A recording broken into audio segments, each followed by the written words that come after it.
Market का पंचनामा में आप सभी का स्वागत है। आपके साथ मैं हूं वरुण दुबे और गजब का ट्रेडिंग सेशन आज भारतीय बाजार में देखने मिला, जहां आधा परसेंट के आसपास की तेजी के साथ भारतीय बाजार बंद होते नजर आए हैं। और निफ्टी सेंसेक्स को देखिए, निफ्टी में 11,370 के आसपास ये क्लोज हुआ है। और अगर सेंसेक्स को देखें तो 200 पॉइंट से ज़्यादा की तेजी सेंसेक्स में भी देखने मिली है। मिड कैप्स भी दूर नहीं थे, करीब आधा परसेंट के आसपास के गेंस यहाँ देखने मिले। लेकिन आज का सबसे बड़ा आउट परफॉर्मर था बैंक निफ्टी, जहाँ करीब 300 पॉइंट के आसपास की तेजी देखी गई है और 1.25% से ज़्यादा की तेजी के साथ ये इंडेक्स बंद हुआ है। ये सबसे अच्छी बात है। सपोर्ट कहाँ से मिला है तो ग्लोबल मार्केट्स, सबसे बड़ा सपोर्ट तो यहाँ से मिला है। बेहतर ग्लोबल संकेत के चलते आज भारतीय बाजारों को काफ़ी अच्छा सपोर्ट मिला है। आप देखिए, जब हम बंद हो रहे थे तो डाउ फ्यूचर्स ऑलमोस्ट फ्लैट थे, लेकिन यूरोपियन मार्केट्स वहाँ अच्छी खासी तेजी थी। एशियन मार्केट्स को देख लीजिए, वहाँ भी आज 1% के आसपास के गेंस जो है वो देखने मिले। तो ये सब ट्रिगर पॉइंट्स थे जिसने कहीं ना कहीं भारतीय बाजार को यहाँ पे थोड़ा बहुत सपोर्ट किया है। इसके अलावा कुछ खबरें भी थी जिसके चलते सपोर्ट देखने मिला है। वो याद रखिए, आज फ्राइडे था और अक्सर हमने देखा है कि फ्राइडे के दिन मार्केट तेजी में बंद होता है। इनफैक्ट पिछले 2 या 3 महीने में अगर आप देख रहे तो केवल 2 ही फ्राइडे, एक तो पिछला फ्राइडे था और एक उसके कुछ समय पहले था। 2-3 फ्राइडे ऐसे गए हैं जिसमें लाल निशान में भारतीय बाजार बंद हुए हैं। इसके अलावा आप कभी भी देखें तो अमूमन या फिर ज़्यादातर अगर आप देखें तो फ्राइडे के ट्रेडिंग सेशन में भारतीय बाजारों में अच्छी खासी हरियाली देखने मिलती है। और इसी हरियाली के साथ आज भारतीय बाजार बंद होते नजर आए हैं। तो एक अच्छा ट्रेडिंग सेशन था। अक्रॉस बोर्ड आपको खरीदारी देखने मिली। निफ्टी में भी अगर आप देखें तो काफ़ी सारे स्टॉक्स ऐसे थे, खासकर पावर स्टॉक्स अगर आप देखें तो वहाँ लगातार लहर के खरीदारी हो रही है। आज भी देखिए एनटीपीसी, पावर ग्रिड जैसे काउंटर से जहाँ पे तेजी देखने मिली। एचडीएफसी बैंक ने सपोर्ट किया। एफएमसीजी काउंटर से, एशियन पेंट्स, नेस्ले जैसे काउंटर से जहाँ पे अच्छी खासी तेजी देखने मिली। तो ये वो कुछ काउंटर से जहाँ पे तेजी देखने मिली है, लेकिन फिसड्डी साबित हो रहे हैं। उन काउंटर्स पे भी नजर रखिए। एक तो जील एंटरटेनमेंट जो कि बाहर जा रहा है, वहाँ गिरावट देखने मिली। कुछ हद तक भारती एयरटेल खराब खबरों के चलते यहाँ गिरावट थी। मेटल काउंटर्स थोड़े बहुत गिरे थे और रिलायंस ये थोड़ा सपोर्ट नहीं दे रहा है। अगर इसने सपोर्ट दिया होता तो शायद आज निफ्टी जो है 11,400 के ऊपर बंद होता। हालांकि 11,400 के ऊपर हम गए थे, लेकिन उसके ऊपर क्लोज नहीं दे पाए। अब काफ़ी टाइट रेंज में हम ट्रेड कर रहे हैं। पहले हम ट्रेड करते थे 11,300 से 11,100 के बीच में। अब हम ट्रेड कर रहे हैं 11,200 से 11,500 के बीच में। तो ये 300 पॉइंट की रेंज है जिसके बीच में हम काफ़ी लंबे समय से, मतलब मेरे ख्याल से कुछ ट्रेडिंग सेशन से ट्रेड कर रहे हैं और शायद कुछ ट्रेडिंग सेशंस तक ट्रेड भी करेंगे, क्योंकि वो 11,500 एक काफ़ी इंपॉर्टेंट साइकोलॉजिकल लेवल है। आपने देखा था इसके पहले भी 11,460, 470 के आसपास जाने के बाद वहाँ से हमने एक फिर से रिवर्सल दिखाया था। हो सकता है आप फिर से उस लेवल को टेस्ट करें और वहाँ से फिर से आपको गिरावट देखने मिले। तो उस लेवल को पार करना काफ़ी इंपॉर्टेंट है। तो 11,500 के ऊपर निकलते हैं तो शायद मेरे ख्याल से फिर आपको एक नेक्स्ट लेग ऑफ रैली देखने मिलेगी। अगर नहीं निकलते हैं तो हो सकता है कुछ कंसोलिडेशन आपको देखने मिले इस रेंज में कुछ दिनों तक, और उसके बाद आपको किसी भी तरफ एक मूव देखने मिलेगा, या फिर नीचे की तरफ या फिर ऊपर की तरफ। ज़्यादा प्रोबेबिलिटी है कि ऊपर की तरफ आपको मूव देखने मिले। देखते हैं क्या होता है। लेकिन अब इंपॉर्टेंट लेवल्स यही हो जाते हैं, जैसे यहाँ से 11,300 का स्टॉप लॉस, इमीडिएट रेंज तो यही है, और 11,500 ऊपर जो है वो 130 रुपये के आसपास का टारगेट है, और यहाँ से 70 रुपये के आसपास आपको स्टॉप लॉस रख ट्रेड करना है। आगे देखते हैं फिर क्या होता है, क्योंकि काफ़ी हद तक इंटरनल क्यूज़ तो उसके ऊपर तो डिपेंड करेगा मार्केट, लेकिन उससे ज़्यादा याद रखिए ग्लोबल क्यूज़ पे हम ज़्यादातर रिएक्ट करते हुए दिखाई देंगे। आज तो अब जब बंद हो रहे थे तब ऑलमोस्ट फ्लैट थे, तो कोई प्रॉब्लम नहीं है। देखना होगा आज यूएस में कैसा कारोबार होता है और मंडे के लिए संकेत क्या होते हैं, उसके बाद देखेंगे कि क्या करना है। अभी तक तो मार्केट में जो ट्रेंड है वो अच्छा नज़र आ रहा है और उम्मीद करते हैं कि ये ट्रेंड आगे भी जारी रहेगा। लेट्स सी कैसा होता है। फिलहाल ट्रेंड तो पॉजिटिव नज़र आ रहा है, इतना तो मैं कहूँगा आपसे। चलिए सवाल जवाब का सिलसिला शुरू करते हैं। अरविंद अग्रवाल, एक्चुअल 2600 क्या होगा? क्या होगा क्यों पूछ रहे सर आप? चलिए पूछ रहे तो भी पूछ लीजिए, मेरे को कोई प्रॉब्लम नहीं है। देखिए एक्चुअल अगर आप देखें ना, लीवर 2200 के आसपास ट्रेड कर रहा है फिलहाल। अगर 2600 पे आपने लिया, मेरे ख्याल से 2600 तो ये गया नहीं। 2600 गया क्या? क्योंकि 2500 तक तो मुझे शायद याद है। 2600 का लेवल मुझे पता नहीं गया कि नहीं गया, एक बार देख लेता हूँ। और मैं से आपको ये बोलूँगा, आपने अगर 2600 पे भी लिया है ना, तो भी मैं आपको होल्ड की सलाह दूंगा। भले यहाँ से 400 रुपये नीचे है ना, तो भी मेरे ख्याल से आपको इस काउंटर को होल्ड करना चाहिए। ये इतना बेहतरीन काउंटर है। हो सकता है थोड़ा नीचे आए, थोड़ा गिरे, थोड़ा प्रॉब्लम हो, नो डाउट ये सब होगा, लेकिन with in the consumer space भी अगर आप देखें ना, तो ये एक अलग स्टैंड आउट होने वाला काउंटर है। ऐसे काउंटर्स को आपको है ना अपने पोर्टफोलियो में जगह दे देनी चाहिए, इनको अपने पोर्टफोलियो में रखना चाहिए, निकालना नहीं चाहिए। मैं तो बोलूँ जितनी गिरावट आएगी, एक्चुअल जैसे काउंटर्स, एटलीस्ट एफएमसीजी में अगर मैं बोलूँ तो 3-4 काउंटर्स ऐसे हैं जो कि मुझे काफ़ी ज़्यादा पसंद है, उसमें एक एक्चुअल है। तो इसके लिए मैं कह रहा हूँ कि आपको ऐसे काउंटर्स जो है ना वो अपने पोर्टफोलियो में रखना चाहिए। 2614 का इसका 52 वीक हाई है, मेरे ख्याल से उस हाई के आसपास आपने लिया होल्ड कीजिए, मैं अभी भी आपको बेचने की सलाह नहीं दूंगा। हो सकता है कि आपको टाइम थोड़ा ज़्यादा लगे, लेकिन फ़र्क क्या पड़ता है सर, क्वालिटी स्टॉक है। क्वालिटी में कभी कभी पैसा बनता है, कभी कभी नहीं भी बनता है, तो टाइम लगता है। नहीं बनता है ऐसा तो होता नहीं है, टाइम लगता है। तो हो सकता है आपको टाइम लगे, बट हाँ इतना मैं बोलूँगा कि ये काउंटर अच्छा है तो अपने पोर्टफोलियो में रखिए। अच्छा, ट्विटर पे मुझे कोई सवाल पूछा और यहाँ कहा जा रहा है कि एनसीसी लिमिटेड पे क्या करना चाहिए। देखिए एनसीसी लिमिटेड अगर आप देखें तो ये जो ओवरऑल इंफ्रा स्पेस है उसमें मुझे एक काउंटर पसंद है, नो डाउट, है ना। लेकिन अब इस स्पेस की अपनी खुद की दिक्कतें हैं। ये काउंटर 36 के आसपास ट्रेड कर रहा है, 52 वीक हाई इसका जो है वो 70 के आसपास है। हालांकि अगर आप इस काउंटर का मोमेंटम देखें तो पिछले कुछ दिनों में ये काउंटर जो है मोमेंटम पकड़ते हुए नज़र आया है। अगर आप अगस्त के महीने में देखें तो 30 रुपये से चलते चलते ये काउंटर ऑलमोस्ट 36 रुपये, यानी कि 20% के आसपास के रिटर्न ये काउंटर आपको ऑलरेडी अगस्त के महीने में दे चुका है। मोमेंटम अच्छा है, अगर आपके पास है तो फिलहाल होल्ड कीजिए। इमीडिएट टारगेट 40 रुपये के आसपास शायद आपको देखने मिल सकता है इस काउंटर में। अगर नहीं है तो अगर आपको लेना है ना तो एक साथ पैसा मत लगा लेना ऐसे काउंटर में, क्योंकि प्रॉब्लम ये है ना सर कि ये जो काउंटर है वो थोड़ा हाई बीटा काउंटर है।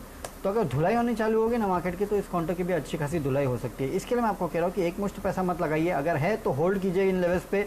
40 रुपये के आसपास का टारगेट फिलहाल देखिए आता है कि नहीं आता है इस काउंटर पे। अगर नहीं है तो थोड़ा बहुत पैसा लगाइए, और इस काउंटर में ज़्यादा नहीं, 1 रुपये के आसपास का स्टॉप लॉस रखिए, उससे ज़्यादा स्टॉप लॉस रखने की ज़रूरत नहीं। गिरा तो फिर आगे देखेंगे। चलिए ठीक है, अगला सवाल लेते हैं। यहाँ पे बजाज फिनसर्व पे पीयूष चंदेवर पूछते हैं 6500 पे 30 शेयर फॉर लॉन्ग टर्म क्या करें, और गोदरेज प्रॉपर्टीज 966 पे। काउंटर्स तो सर आपने दोनों बहुत अच्छे पकड़े हैं। देखिए उसमें तो कोई दो राय नहीं है कि आपने दोनों काउंटर्स बजाज फिनसर्व और गोदरेज प्रॉपर्टीज़ अपने अपने लीडर है अपने अपने सेक्टर में, उसमें कोई बात नहीं है। द ओनली थिंग इज़ कि 6500 पे आपने ख़रीदे हैं, तो मैं तो आपको बोलूँगा बजाज फिनसर्व तो होल्ड। मैं आपको ये गारंटी दे देता हूँ, मुझे नहीं पता कब, हो सकता है साल 1.5 साल लगे, लेकिन आप प्रॉफिट में ज़रूर निकलोगे सर, इतना मेरी गारंटी आप पकड़िए। ये काउंटर 10,000 के आसपास हुआ करता था, 9,500-10,000 के आसपास, मुझे अभी भी याद है।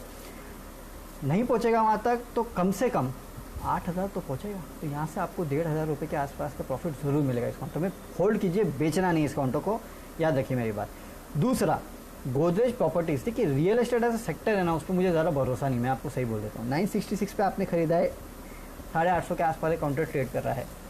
अब एक बात होती है ना कि अभी पैंडमिक का कितना इम्पैक्ट होगा, कहाँ तक होगा, किस सेक्टर में होगा, ये पता नहीं। हालांकि जो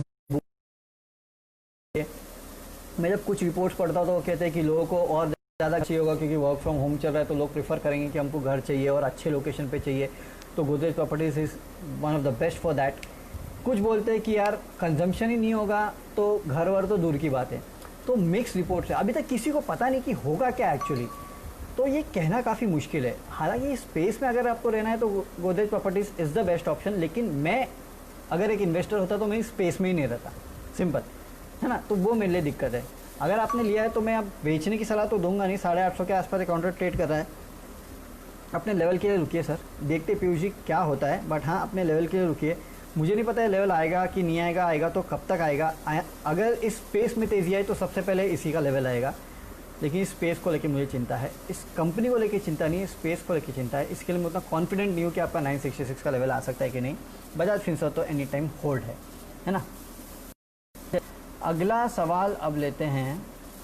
okay, what to do in HALI pro, price 1215। Sir पैसा चाहिए तो निकल जाइए सौरभ जी, नहीं आपको ज़रूरत है तो रुकिए, क्या फ़र्क पड़ता है।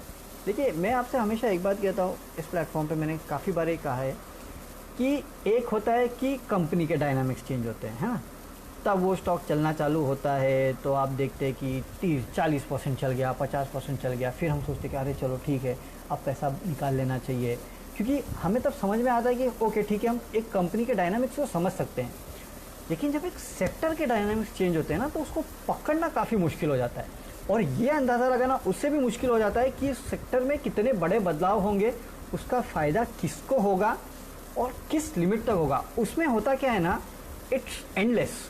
तो डिफेंस सेक्टर हो गया, फिर वो जो मेक इन इंडिया के चलते मैं डिक्सन टेक्नोलॉजीज का बोलता था, इन सब के साथ यही हो रहा है फिलहाल। इन सेक्टर्स के डायनामिक्स चेंज हो रहे हैं, और अगर एक सेक्टर के डायनामिक चेंज होते हैं ना, तो वो परसेंटेज में चेंज नहीं होता है, फिर वो टाइम्स में चेंज होता है, ये याद रखिए। आज समझो HCL को आपने x में लिया था तो x इंटू हो जाएगा, वो समझिए, x प्लस नहीं होगा। ये फर्क पड़ने वाला है इन कंपनियों के साथ। है आपके पास, आप IPO प्राइस पे लिया था, मुझे पता है आपका पैसा ऑलरेडी 2-3 गुना हो चुका है, 4 गुना हो चुका है। पैसा चाहिए थोड़ा तो प्रॉफिट बुक कीजिए, मैं ना नहीं बोल रहा हूँ, क्योंकि आपने बहुत कमा लिया है, इसके लिए मैं बोल रहा हूँ। क्यों गंवाना बिन मतलब के, तो थोड़ा बहुत प्रॉफिट बुक कर लीजिए, बाकी बैठे रहिए इस काउंटर में। इस सेक्टर में काफ़ी बड़े बदलाव हो रहे हैं जो शायद इस पूरे सेक्टर की कंपनीज की बहुत बड़ी री रेटिंग कर सकते हैं, इसके लिए कह रहा हूँ। ये काउंटर्स को लॉन्ग टर्म के लिए आपको रखना चाहिए, बट हाँ अगेन मैं वही कह रहा हूँ कि इतना कमा लिया है सर, तो थोड़ा बहुत पैसा बुक करना तो बनता है। ऋषिकेश निम से पूछते हैं L&T। ओके, देखिए ये सोता हुआ हाथी है, मैं हमेशा इसको हाथी कहता हूँ। अब मैं इसको हाथी क्यों कहता हूँ, यार चलने में बहुत टाइम लगाता है। अब 994 के आसपास है तो काफ़ी क्रूशियल लेवल के आसपास है, क्योंकि 1000 रुपये के आसपास अगर आप देखें तो एक साइकोलॉजिकल लेवल है इस काउंटर में। अगर उसको ये काउंटर निकाल लेगा तो मेरे ख्याल से आपको 1100-1200 के लेवल इजीली देखने मिलेंगे। और याद रखिए, हम लगातार बात करते हैं अरे इकोनॉमी में कंजम्पशन ठीक हो रहा है, पिज़्ज़ा बिक रहा है, फिर कोई बोल देता है अरे PVR चल जाएगा। अरे भैया ये सब चलेगा तो क्या L&T नहीं चलेगा? इकोनॉमी का ऑलमोस्ट एक बैरोमीटर इसको माना जाता था एक समय में। तो आप उस लिहाज से इस कंपनी को देखिए, फंडामेंटली बहुत अच्छी कंपनी है। हो सकता है धीरे धीरे धीरे धीरे चले, लेकिन मैं सिर्फ इतना बोलूँगा कि अगर आप कोई फंडामेंटल स्ट्रॉन्ग कंपनी में पैसा लगाना चाहते हैं तो L&T is a very good bet. अपने पोर्टफोलियो में रखिए, लेकिन ऐसा है कि रख के फिर भूल जाइए। फिर अगर ये 950 का 850 हो गया, 800 हो गया तो घबराना नहीं है। फिर आपको इनको रखिए, छोड़ दीजिए।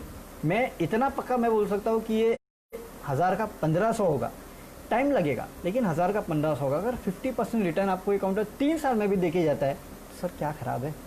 रिस्क कम है, रिटर्न अच्छा है, अच्छा काउंटर है, रखिए अपने पोर्टफोलियो में, नो डाउट ऑन दैट। चलिए इसी नोट पे आप विदा लेते हैं। कल नहीं, मंडे को आपके साथ इस प्लेटफॉर्म पे वापस जुड़ेंगे, तो आपके जो बचे कुछ सवाल है उनका जवाब देंगे।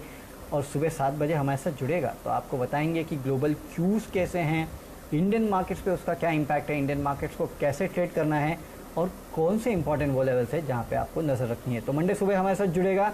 और अभी हम विदा लेते हैं, वीकेंड है, एंजॉय कीजिए अपना वीकेंड जिसी भी तरह से आप कर सके। मंडे को हमारे साथ फिर से जुड़ेगा। चलिए ठीक है, on that note, bye bye and have a happy weekend.